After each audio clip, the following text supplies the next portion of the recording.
A subtype of the Indian variant of the coronavirus is increasingly spreading in the UK and is worrying the government. The spread of B1617.2 is to be prevented, among other things, through mass tests. The focus is also on younger people. Prime Minister Boris Johnson is concerned about the spread of the Indian variant of coronavirus in his country. It's a worrying variant, Johnson said on Thursday in response to a study that found greater prevalence of a subtype of Indian variants, the B1617.2, in the UK. 7.7% of the 127,000 between April 15th and May 3 that have been tested have been found with that.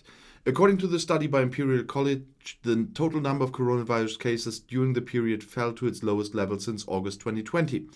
This was due to a strict lockdown and a successful vaccination campaign. The Indian variant should be watched carefully as it may be more contagious than other mutants. The publication of the study coincided with plans to loosen lockdown measures in Great Britain on a larger scale. So far, the timetable has not been in jeopardy with further opening steps next Monday, Johnson said on Friday. The interval between the first and second vaccination is now to be shortened from 12 to 8 weeks for the 50-year-old group. There is no evidence that the vaccines are less effective, said Johnson. According to British experts, the Indian variant is easier to transmit than the previous prevalent virus variants, including the so-called British variant B117, stressed Johnson. It's not yet clear how much faster the variant will spread. In the worst case, the country would face tough decisions. As of today, people from 2 households should again be able to meet inside. Pubs and restaurants should also be able to entertain guests indoors. Similar opportunities are foreseen in Scotland and Wales in the coming weeks. The government in London hopes to lift all remaining restrictions on social distance in June. The government wants to prevent the spread of the Indian corona variant as subtype B1617.2 with targeted mass tests in affected regions. In the northwest of England and in London, mobile teams would offer targeted tests and increase the follow-up of contacts, as the British government announced. In addition, more samples are to be gene sequenced. The state secretary responsible for the vaccination campaign, Nadeem Sahawi, told Sky News on Fridays that options are currently being explored as to how vaccination could be used as effectively as possible. For example, either second vaccination doses could be brought forward, or, in the regions, younger age groups could also be vaccinated, which are actually not yet having their turn. According to statistics from Public Health England, the number of cases of variant B1617.2 detected in Great Britain has doubled to a good 1,300 cases within 1 week.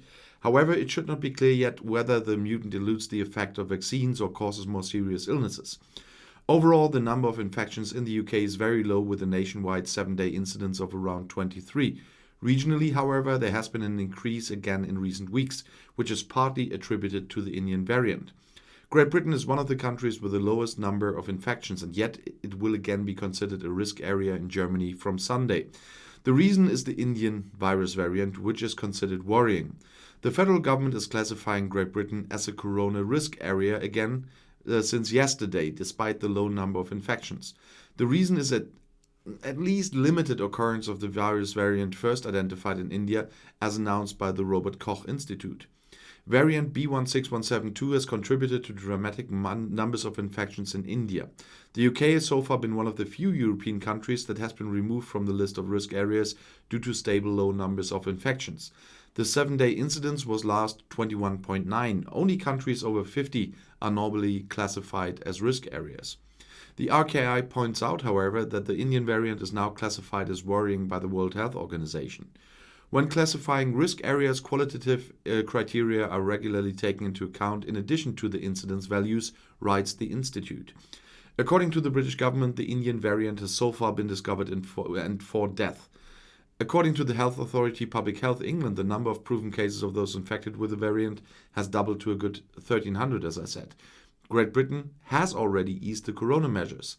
And as I said, this Monday, Brits and people residing in Great Britain will be able to leave the country again for holiday travel. The government has published a green list for this purpose, but Portugal is the only EU country on it. With the classification as a risk area by the federal government, a reactivation of the travel warning for Great Britain is connected. But this is only symbolic. In fact, not much will change for travelers. Anyone who comes to Germany from Great Britain by plane has previously had to show a negative corona test upon entry. Even in quarantine, travelers do not have to be in quarantine, provided they have themselves tested before entering the country. But there are also 9 countries and regions that will be downgraded on the risk scale from high incidence to risk area. Serbia, Bosnia and Herzegovina, Kosovo, North Macedonia, Estonia, Ukraine, Jordan, Lebanon, and the Palestinian autonomous areas. Anyone entering from there no longer necessarily has to be in quarantine, but can instead show a negative test upon entry. With the Canary Islands, another popular holiday destination for Germans, has been removed from the list of risk areas. However, this no longer has any practical effects for tourists, as the quarantine obligation for holidaymakers returning from there fell on Thursday with the entry into force of a new entry regulation. The test obligation on the return flight to Germany continues to apply. Nevertheless, hoteliers and restaurateurs on Tenerife, Gran Canaria or Fuerteventura should be happy about the deletion from the list because of the positive signal.